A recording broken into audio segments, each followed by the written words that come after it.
Myrtle Beach golf trips, north versus south, where you should stay. We're going to talk all about it, break down the finer details of your options if you're coming down here to Myrtle Beach on a golf trip. I don't want this same mistake to happen to you that this happened to a guy about 7 or 8 years ago. I got a call and he booked a tee time online at the same day at Tidewater in the morning in Caledonia. Didn't realize it's over an hour apart. He ended up having to get rain checks. So the course was very busy that day, so didn't even attempt to make that drive.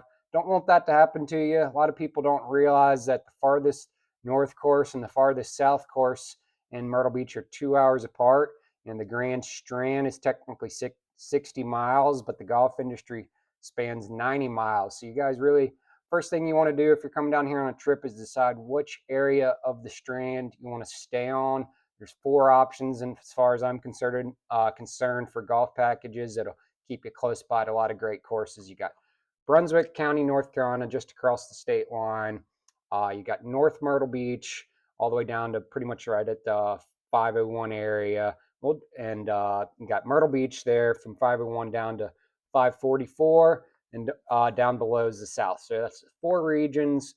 We're going to talk about where you can stay in each one of those, what courses are close by, and help you guys decide what you want to do on a trip. You know, your first year here, I'd say you probably want to stay in Myrtle Beach or North Myrtle Beach. If you want to stay downtown on the ocean, it's going to be a little more expensive. Oceanfront hotels, that's Central Myrtle Beach, very commonplace for you. First time coming down, you experience the whole nightlife, you're close to everything.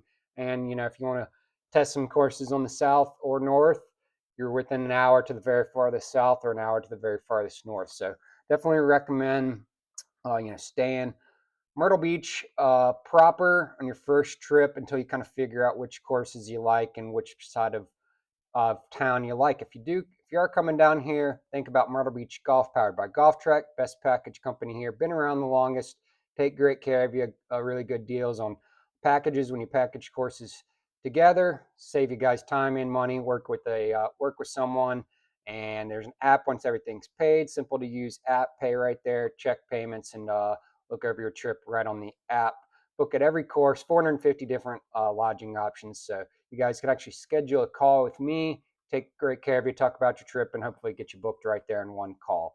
Just click the link for the website, link in the description for Myrtle Beach Golf, and Calendly to schedule a call with me. So that'll keep you really close by to Pine Lakes, Dunes, the 2 at Myrtlewood, Arrowhead, Prestwick.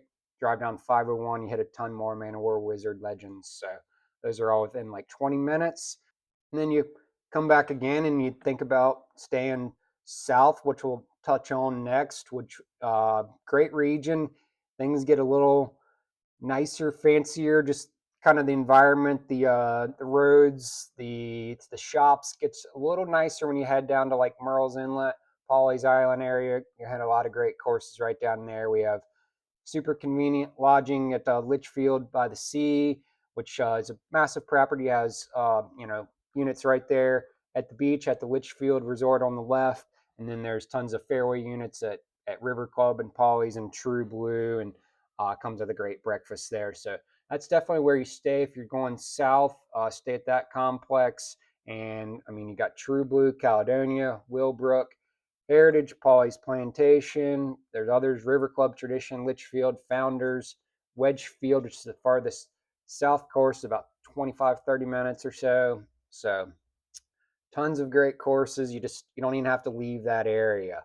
There's nightlife in Murrells Inlet. There's a lot of great restaurants in Pawleys and Murrells Inlet, the seafood capital of South Carolina there in Murrells Inlet. So recommend that. You're looking for a little more upscale trip than staying in Central Myrtle Beach and doing that. So might not necessarily be more expensive depending on if you stay in oceanfront hotels in the Central Myrtle Beach area. There's plenty of more economical options than the oceanfront hotels. So that covers the South region. And then the next region is like North Myrtle Beach. Pretty much you're looking at right near, just above Grand Dunes, right at the 22, where 22 intersects there. Barefoot Resort to Arcadian Shores and Grand Dunes is 10 minutes, but they're kind of technically in different regions. So You're like 30 minutes from Central Myrtle Beach. Those North Myrtle Beach, you probably stay at Barefoot Resort's going to be your best bet for lodging in that area. Fairway condos, and they have the Waterway Towers. There's brand new cottages at the Dye Club. So 4 great courses there. You're super close to Tidewater, and you're not far away, obviously, from right there on in North Myrtle proper. Azalea Sands Beechwood right on 17. You can hit 22, drive out to Shaftesbury, just up the road, and keep going on 17. You got Glendornock and River Hill. So a lot of good courses, easy access to North Myrtle. You can hit Barefoot Landing. A lot of great restaurants there. Good solid option for your first year, I'd say. And once you've been coming here, maybe you venture farther up into Brunswick County if you like it a little quieter. Same thing with kind of heading way down south to Pawleys if you like it a little quieter. You do the Brunswick trip. You stay at Sea Trail Resort, really good lodging. 3 courses on property there, lots of restaurants, lots of updates, and you're super close to right there on the same road. Pearl has 27 holes. Sandpiper Bay has 27 holes. Thistle has 27 holes. You're not far away from Meadowlands in Calabash, and the 4 Big Cats at Ocean Ridge are not far away. So I'm missing a few. River's Edge, great course. So you stay up there. There's good food I just mentioned in at Sea Trail, so that'd give you a really good option.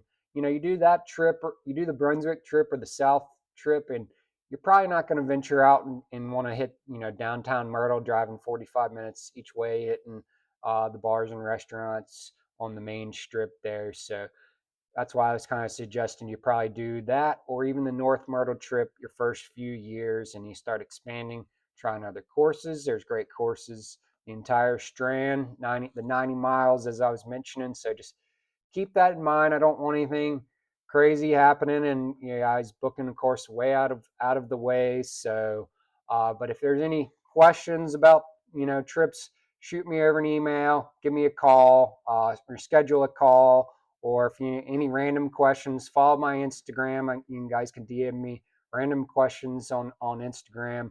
Please do check those out. Trying to grow my Instagram and TikTok this year, so trying to get more people watching the Every Course in Myrtle Beach playlist, get that out to the world, thinking about doing a 2.0, and may or may not be some podcasts and lots of great ideas for Myrtle Beach golf content. If you have any ideas or anything you want me to cover, let me know as well. Please subscribe to my channel if you're new here, and see you guys in the next video. Peace.